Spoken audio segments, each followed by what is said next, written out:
The heroes of this series all suffer from the same disease. It's an extreme curiosity that's much stronger than love of home or family. It's a desire that just can't be resisted, a desire to see what is the other side of the mountain.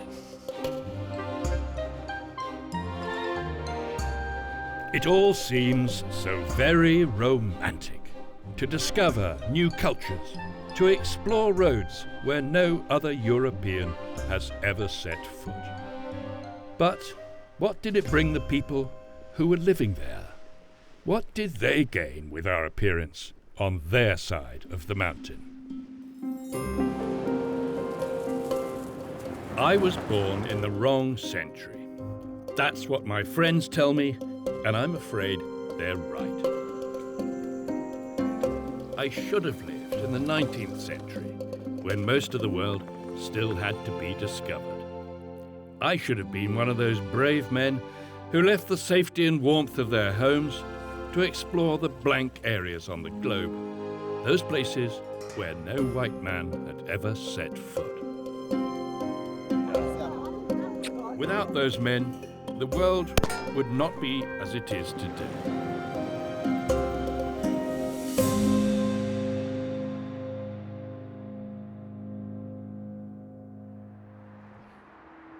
Last week in Moscow, I introduced you to a Russian hero of mine. His name, Nikolaj Mikhailovich Przewalski. Przewalski. This is him. He lived during the so-called Great Game, a Cold War between Russia and Great Britain. Both countries wanted influence in Central Asia. That's why Przewalski was here.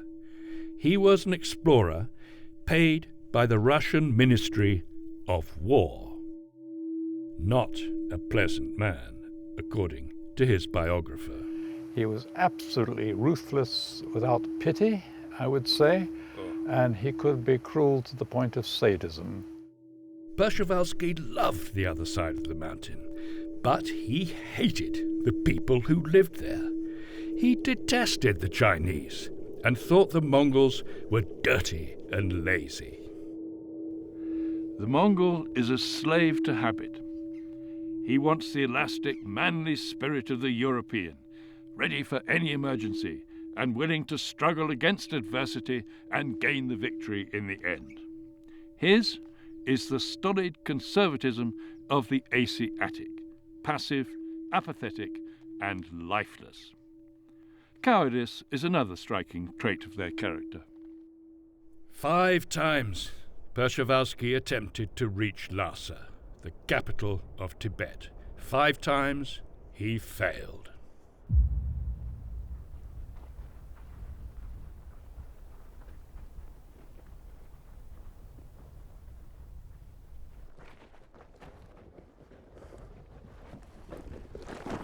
Well, you may think this is the end of the world.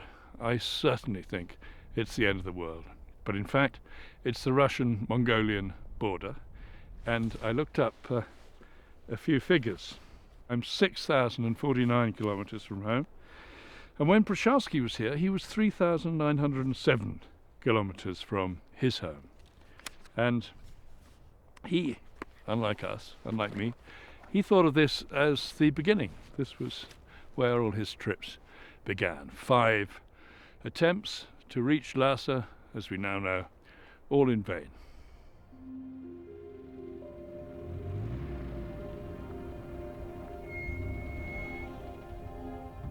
This is where my journey to Tibet starts, in this faraway corner of Mongolia. I'm not going to look here for the rare animals Przewalski discovered. I first want to know more about that one specimen he could not find. That fascinating creature everybody talked about, but no one ever succeeded in capturing. The wild man, better known here as the Almas, the Yeti, or the abominable snowman.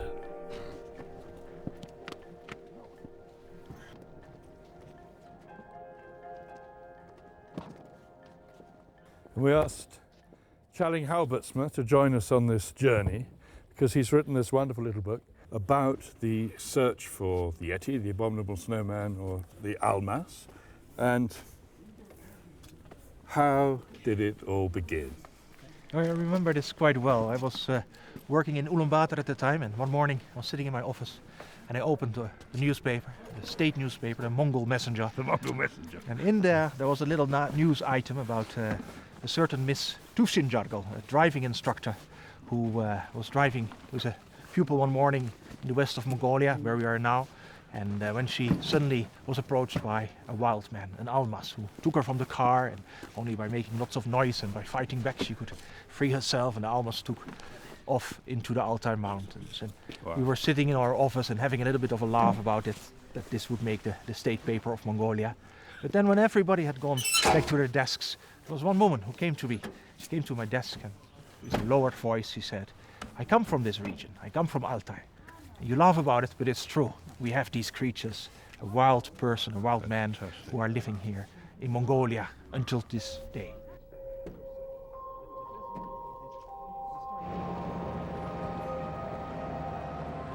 Przewalski also came across stories of the Almas, the Yeti, the abominable snowman. We heard from the Mongols of some extraordinary animal which ranged through this province and was known to the inhabitants under the name of Hunkurusu, i.e. man-beast. We were told that it had a flat face like that of a human being, and that it often walked on two legs, that its body was covered with a thick black fur, and its feet armed with enormous claws. Here in the Altai Mountains, near the border with Kazakhstan, the way people live hasn't changed for centuries. They seem untouched by the outside world here. This is the other side of the mountain that Przewalski and all the others were looking for. If the Almas, the wild man, exists anywhere, it will be here.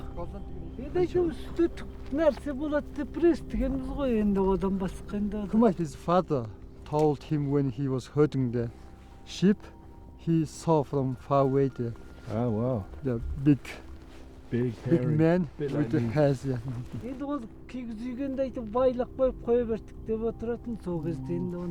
The two people who told him about history of Almas, they dead. But he heard from them that these people caught the Almas and kept Wow. in separate gear and like in chain. Yeah. Chain, yes. And but next morning they saw they lost. The Alma Almost got away. because it was too strong animals, too strong Yes. like men. But these people never say it's animal. It's like some kind of wild person, wild man. Yeah. wild man, Yeah. and they are not so aggressive. Yeah. And the hairs like a Junga level this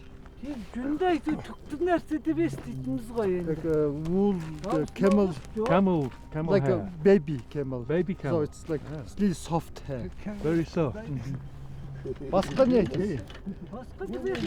Here for centuries on, people lived in their own world. There was no doubt. Somewhere in these mountains existed a wild man. And everybody has his own Alma story. Some, like this old man, even saw the creature with their own eyes. Although, not really recently. On 1945, it was late June, before afternoon, he was herding his animals. The mountains on the south, Just there. just there. And there was really rocky mountains, really high place. And suddenly the storm, raining and with some snow, half rain, half snow. And so you can see from the top of mountains coming like a snowstorm. And on this snowstorm, he saw the big guy And he thought it's some person, but it was too big. And what he's got is the hands too long. Arms is too long. Дээрэмд жүн жоох болтгоо. Сонда сол кийим жохгүй жаңаа ашгүй суугаад.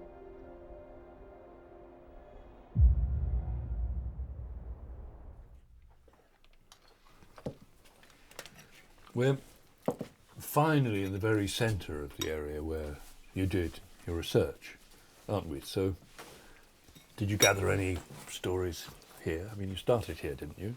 Well, this is sort of the heartland of the Alma's stories. And Great. the herders who live here, of course, they herd sheep and horses and cows and camels. And for all the animals that they herd, there is a sort of a wild counterpart. And when they go into the mountains, they see indeed wild sheep, or they see wild horse, wild yak, indeed. And a bit more to the south, wild camels, not domesticated, the Bactrian camel that also Przewalski describes and confirms that it is indeed living in this region. So it's not that much of a great leap from there for people to think, well, if there's wild counterparts to the animals that we herd, there may be a wild counterpart to you and me, a wild man. That's a brilliant idea. Yeah. So, and from there originate stories that people tell when they've seen something that they may not fully recognize, and therefore they think, well, this may be the Almas. But one of the reasons that we are here is that this research that was undertaken by mainly Russian and Mongolian scholars here to look for wild men was actually given in by a formal commission in the Soviet Union. The commission... A formal commission? Yes, indeed. Taken that seriously? Absolutely. A commission for the question of wild men. There was a whole ideological perspective to that if you could find wild men unspoiled by feudalism and by capitalism, then you would come to the true origin of man. The true communist. Maybe, yes. Sort of, there was, at least there was a group of people researching this fairly seriously.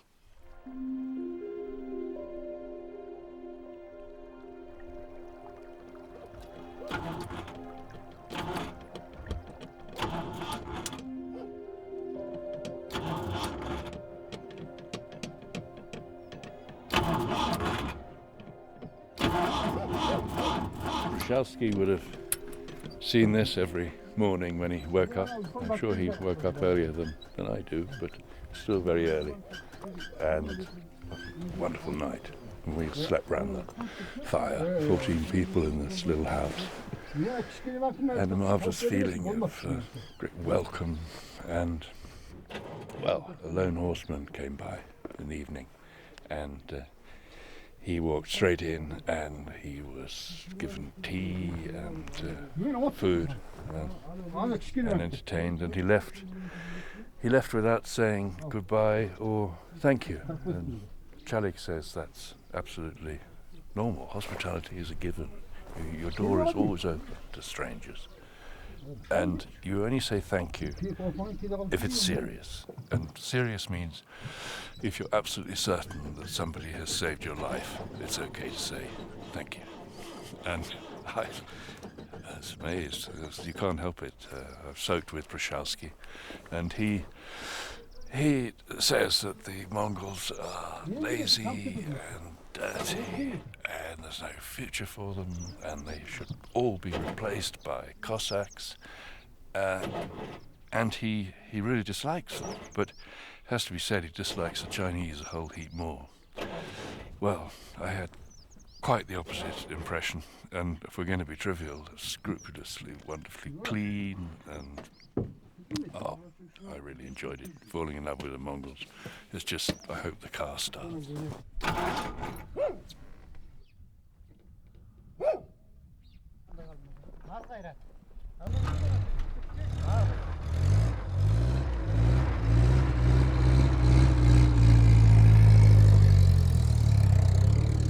His view of the Mongols grew worse and worse, his opinion lower and lower.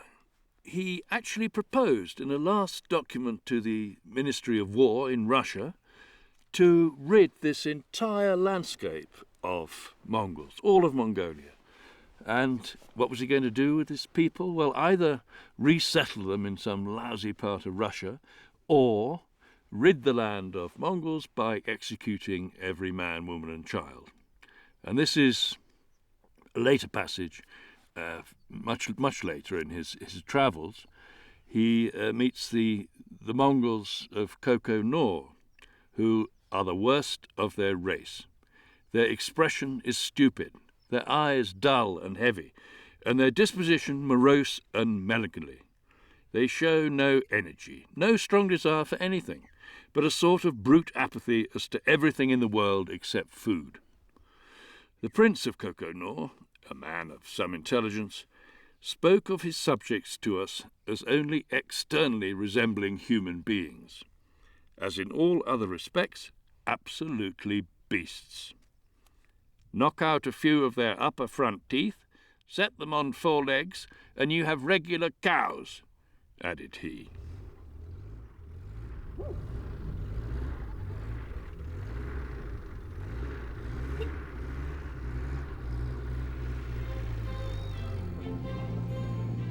It's a miracle. They succeeded in fixing the cars.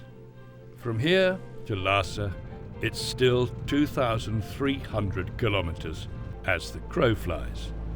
No roads, huge mountains, and vast deserts to cross. If the machinery lasts, of course.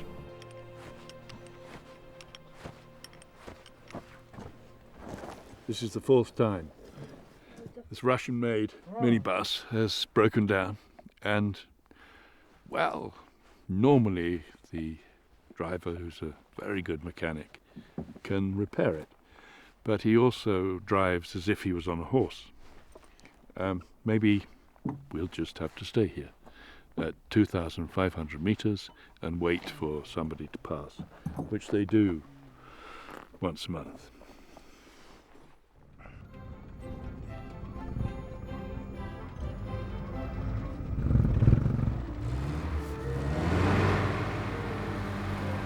The good thing about these breakdowns is that it gives you lots of time to contemplate. Take Przewalski's opinion about the Mongolians, for instance. You might say it was rather arrogant, but it's an arrogance many of the European explorers showed while descending on that other side of the mountain, be it here in Mongolia, in Africa, or Latin America. My 19th century heroes had little eye for the tradition of the savages they encountered, which might be the reason they missed a lot as well. But that really is wonderful. God, imagine seeing that for the first time. Can you remember when you saw this for the... Very much so. It was very exciting. It's all over the place. That's the extraordinary thing. And like you say, humanity, because this is clearly depiction of the people that lived here. And what's that, a baby in a coffin or something up there? That's right. If a child is not big enough to walk by himself or to ride by himself, he has, of course, to be carried. And so either a parent carries, or they strap this almost crib-like wooden frame on a yak. It's how it is. You're absolutely right. It's a baby. It's a child being brought to the next I camp. hate to admit it, but I spent all day up in these mountains, walking through the shallow snow, looking for the tracks of the Almas, or the Yeti, the abominable snowman. Now, in a way it was worth it because I found wildcat tracks and fox tracks straight, and where mountain hares, they go, so you see 3 prints all at once, but no big round Almas tracks. But Channing, have you, do you know this book? Redmond, Snowy in the Snow. I think we can do better. Look at that. Not only hardcover, classical Mongolian version. Channing, you have not grown up any more than I have. Here we are. What? But So the Almas is in popular culture, all right. I think the case for Elvis is probably difficult to make. Yeah. But it has certainly leaped from these stories here in Central Asia onto the pages of our indeed popular culture. But this is exactly this landscape we're in. It might have been drawn of this very valley. And here, oh, it's sad. He's sad that everybody's leaving, isn't he? Well, Or when not? Hergé, the author, drew this, he said indeed the Yeti must feel really sad at this moment Ah. to see civilization disappear again. Yeah. But there's something more happening. There seems to be also a longing from us to Yes, make contact to this elusive creature. Absolutely, we to all find need it. him. It's a terrible thought that everything's been explained or discovered. It never will be, it's the comfort. But we really do yearn for a Yeti, an Almas, I mean, something as yet unknown that is in somewhere exactly like this, somewhere that you never normally go to, somewhere shut away, somewhere secret, somewhere A mystery. really potent and powerful. Yes, A a mystery. mystery is what we want.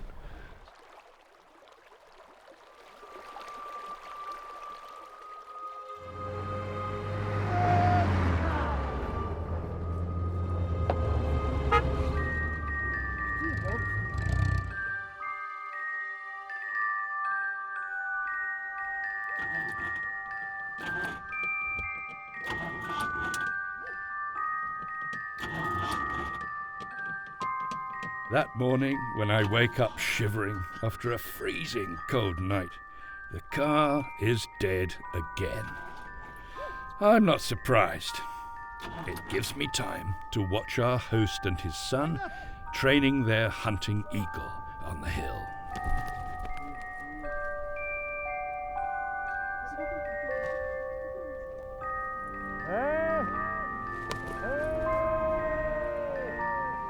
In the meantime, the locals tease us with our constantly failing Russian minivans.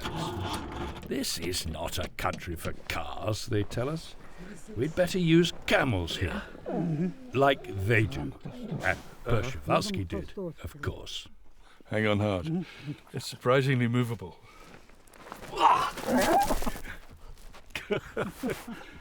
God. He couldn't have used anything else, as he says himself, at high altitude, even up mountains. He took them far too high for camels, and I think 8 out of 10 died. But they kept going, you know, they died with their last breath. And he says that camels, as you can see, they're so social that they will not be parted from their fellows, even when they're about to die. But when they lie down, no beating them with sticks will get them to get up again. They give up.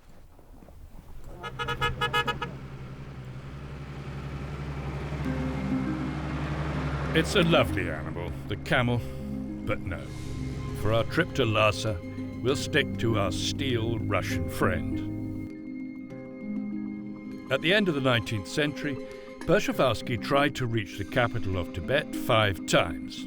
5 times he failed for different reasons: lack of money, bandits, obstructing Chinese, or just bad luck.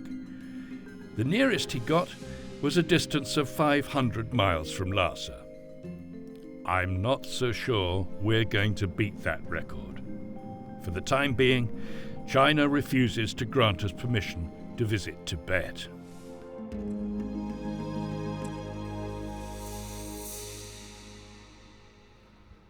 We're deep in Przewalski country, in the Altai Mountains, in a wild, uninhabited area that he would have loved. Well, he did love. And I was just feeling a little bit like Przewalski myself, and half expecting to see a Yeti, an abominable snowman, the Almas, and lost in a reverie. And then this. Saw this. Apparently, this is a major road being driven from China to Russia at the rate of 200 kilometers a year, and the Chinese are building it, working night and day. So very soon all this will be changed completely. There'll be motels. There may even be an Ikea out here as there is in Ulaanbaatar already.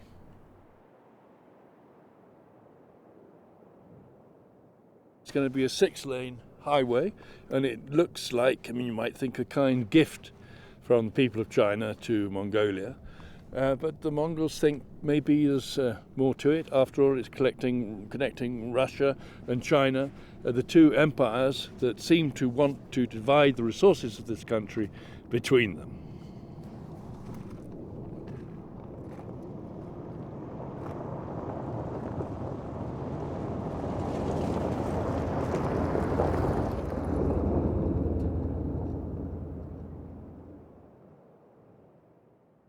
So what would it have looked like in Przewalski's day here?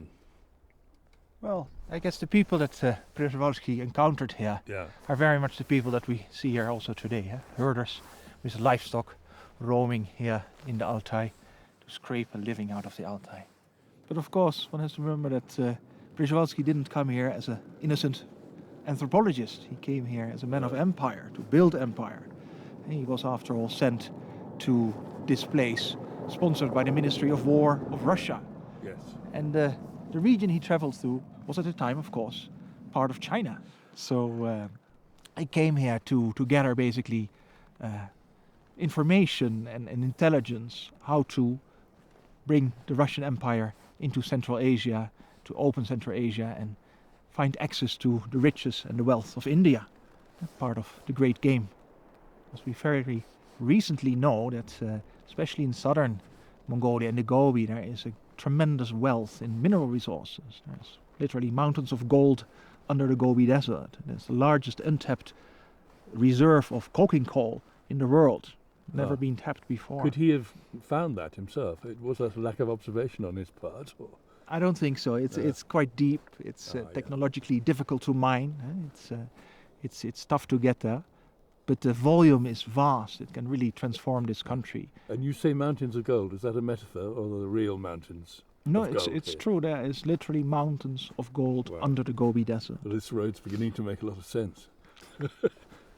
It does.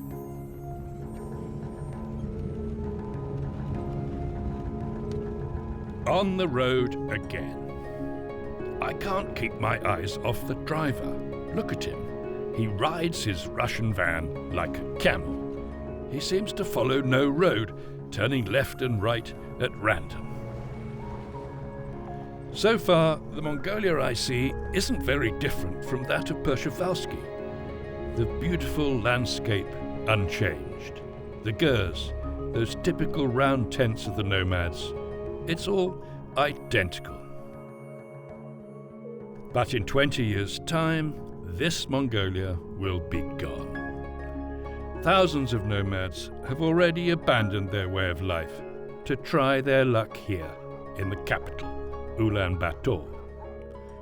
On the outskirts of town, they pitch their tents as a last reminder of the life they have lived for thousands of years.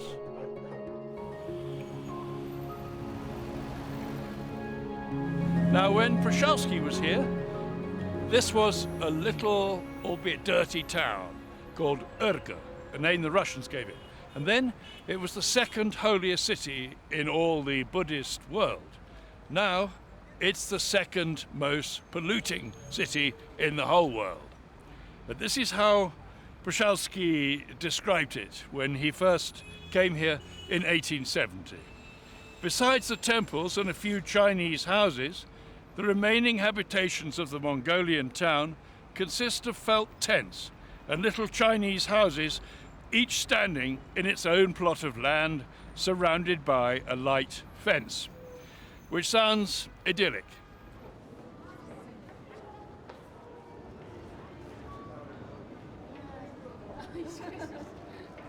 Well, I wonder what Przewalski would have made of this. His dirty little town transformed into a city where, like Paris or London, you can get anything you might want. Well, I think he would have gone straight away to the leather department, got himself a new pair of boots, and then ordered a new pair of Purdy shotguns. It's hard to imagine that most of these shoppers were born as nomads spending their youth in a tent surrounded by cows and goats. So did Uki here. She is 24 years old, studies German, and now lives a student's life in Ulaanbaatar. Until she was 18, she was raised by her grandmother in a tent in the middle of nowhere. She's willing to take us there. A 3-hour drive, taking us 2 centuries back in history.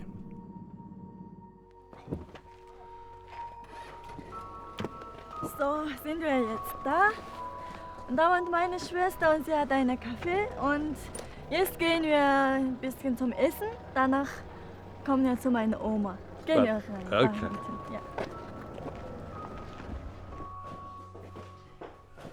Er ist ein Redhund. Sie ist meine Schwester. Ja.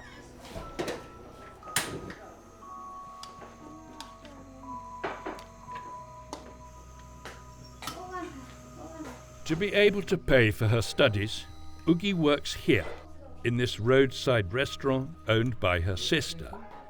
It's lunchtime when we arrive. The place is crowded with truck drivers. I can't help gazing at them. They've seemed to me to be time travellers, shuttling back and forth between the 21st century and the days of Przewalski.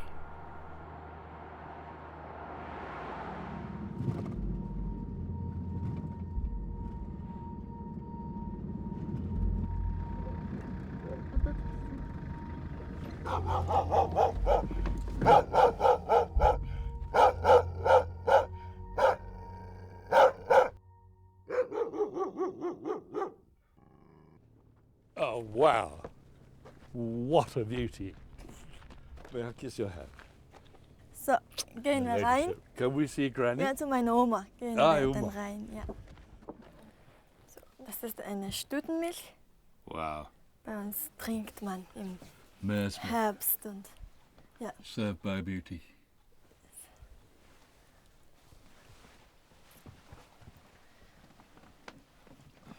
Wow, that's good. Was findet sie von Ulaanbaatar? War sie einmal da? Ja, sie war einmal da, aber ganz kurz. Und was hat sie gedacht?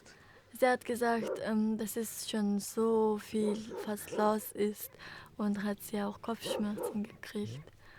Ja, deswegen. Kannst du mal fragen? Ja?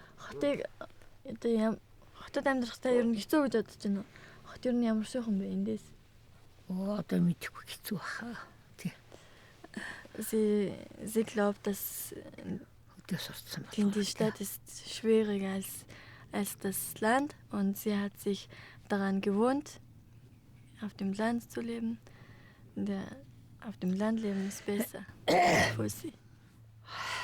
Aber sie konnte selber niemals in der Stadt leben, denke ich. Nee. Kannst du das fragen? Та хизээж та хотод ер нь амьдрын гэж өөртөө ер нь төсөөлж чадчихна уу? Игүй яах вэ гэдэнтэй. Том болохгүй амьдрал болно тийм. Өгч явахтан бараадаа тийм ээ. Wenn meine Oma, wenn sie ganz alleine in der Gegend bleibt, dann braucht sie jemand, ja.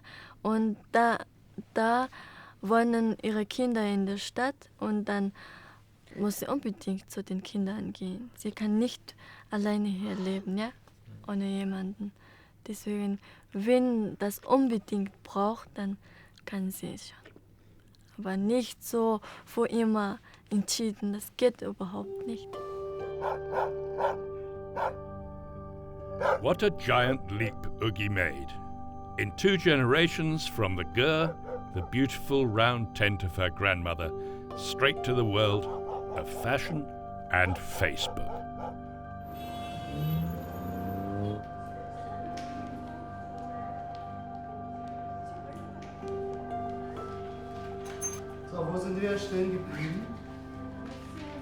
If I look at Ugi's classmates, I realize that none of them is eagerly waiting to inherit their grandmother's round tent.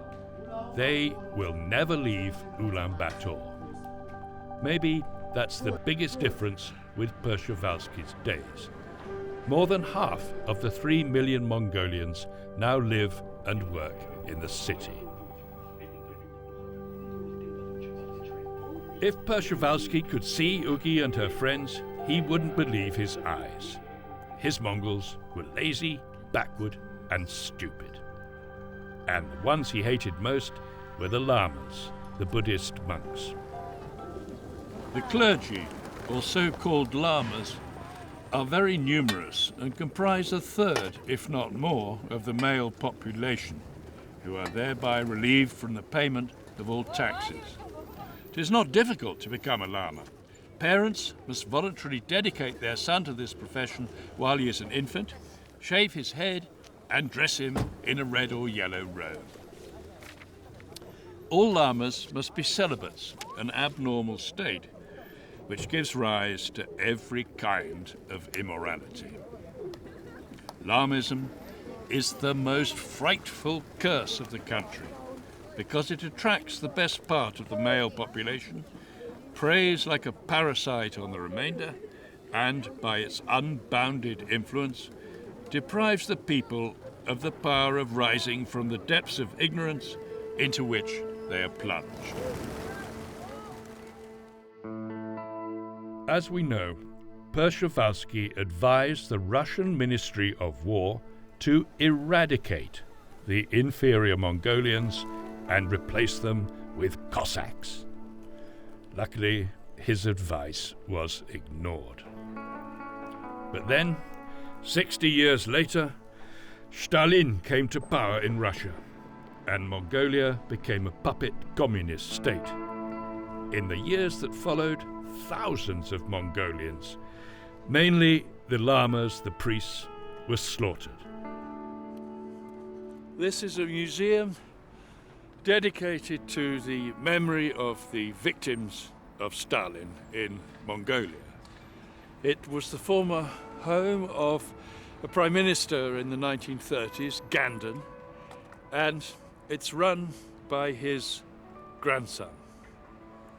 And it's so impoverished that the grandson has to let out his car park to the members of the Hummer Club of Ulaanbaatar.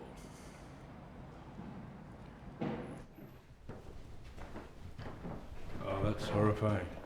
So this room is dedicated to the victims, the monks who were killed in Mongolia. And you can see all shot in the head, all shot in the head. And this is how you found them? This is the place where they found This sort of open grave. It's not open grave. The construction company was digging. They found, okay. What they were building. And these are the pictures where they found it. You can see the many skulls, many bones, and some clothes. These bones you can see. Can you see it? These bones. And it was terrible. The grandfather of the museum director was Premier of Mongolia in the 1930s. He once had a serious fight with Stalin in the Mongolian embassy in Moscow. Eyewitnesses said that the two men got so heated that they started hitting each other. Stalin was accusing my grandfather of not destroying monasteries and not getting rid of monks, killing them. Not enough measures taken against monks. Then Stalin kicked my grandfather's walking stick, and in return my grandfather slapped Stalin, so that his pipe fell and broke.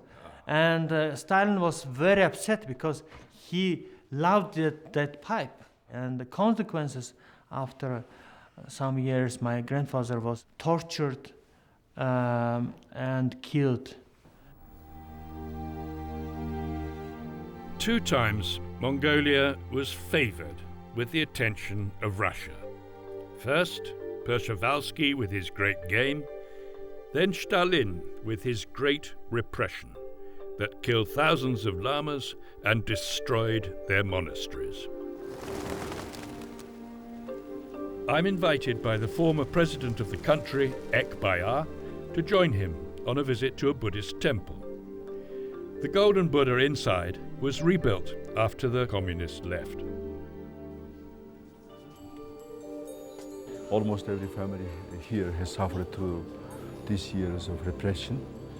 And talking about my family, yes, some were taken at that time to Russia and prosecuted and killed there. Yes, some were arrested here and killed here, or sent into exile here to the coldest part of the country.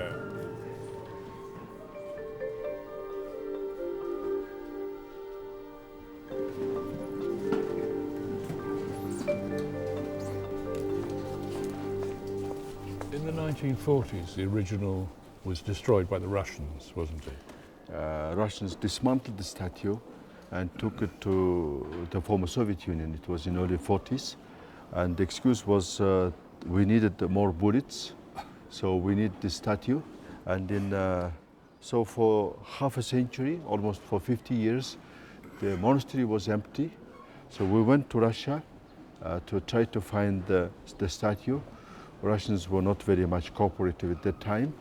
Unfortunately, we couldn't find those statues, and we couldn't find good cooperation from Russian Minister of Culture and St. Petersburg's Kazan Cathedral. So we decided to erect a new one. So this statue is a copy of the original one. The difference is that if that statue was done by Chinese craftsmen in China and brought here to get assembled, this statue was done by Mongolians themselves. The Mongolians are obviously happy with their rebuilt statue of Buddha. They love statues here. You find them on every square. I once had a theory. Show me your statues and I'll tell you who you are. But that doesn't seem to make any sense here. Immediately, we have a problem. Here, right outside the hotel, is Genghis Khan, a great killer, but also a great breeder. 80% of the population of this country carry his genes. So he's the father of the nation in two senses. Nevertheless, he's still a killer, but okay, he is their own Mongolian killer. Then look at him here, Comrade Lenin. What's he doing here? Why do they keep him? I can't tell you. The same goes for the freshly repainted statue of Stalin's Mongolian branch manager, General Hoibalsan, a notorious alcoholic and a ruthless killer. Why is he still there? On our way to Ulaanbaatar, we even found a golden Przewalski bust tucked away somewhere in a corner. Why him? He declared the Mongols to be stupid. Just as I want to give up my little survey, I finally find a statue of someone who deserved it. This is the National Library of Mongolia. And who's that standing in front? Well, it's Professor Rinchen, who's a paleontologist, and he spent most of his life looking for the almas, the yeti, the abominable snowman. So what does that tell us about a people? Well, obviously, they all believe in the yeti, the almas, the abominable snowman. But, more interesting, who stood there before? Well, I can tell you who was here before. His name was Joseph Stalin.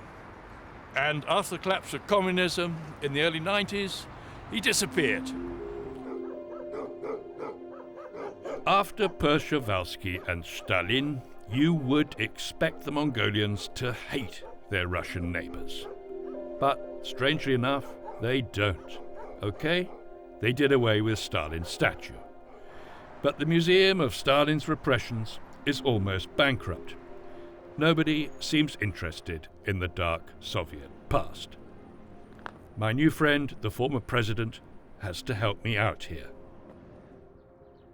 So there is the question always from the Western perspective. Why still Mongolians are sympathetic with the Russians? Absolutely. So I would say that the main thing Russians or Soviets helped to achieve us or Mongolians was that they helped us to get independence back. So there we are. After the Second World War, the Chinese wanted to annex Mongolia, and Stalin, of all people, prevented that. That's the reason for this soft spot for the Russians. At the same time, it explains the mistrust for their big Chinese neighbors. Through our history, there was always the question of keeping our identity different from Chinese. Why? Because they look similar. At the same time, when you are similar, you feel more danger. That maybe these people will migrate here, they will settle down here, they will marry Mongolian girls, create families, and their descendants will always choose the more powerful part of their identity. Maybe sometimes it's a little bit exaggeration, because we are small, we are fewer, much more fewer in numbers. It's no secret. Mongolians don't like the Chinese. They might need them economically, but they don't trust them. Przewalski's great game is not over yet. Then it was Russia versus Great Britain. Now it's Russia versus China, both carefully maneuvering to get their share of the vast Mongolian resources. The 3 million Mongolians need a strong Russian leader to keep the Chinese at bay. Oh, that reminds me. What did they do with the old one? So where is the statue of Stalin? We've spent half a day looking for him already. Somebody said he was in a discotheque. Stalin was in a discotheque. But no, we got there, so he then wasn't there. We had to start all over again. And we were told that he was outside a wrestling school, a school of wrestling in an abandoned industrial area. And what could be more unlikely? But we came here, and I've got a surprise for you, because there is the monster himself. Now, what would Przewalski have made of that, eh? Przewalski didn't like the Chinese. He thought they were even worse than the Mongols, and certainly more unreliable.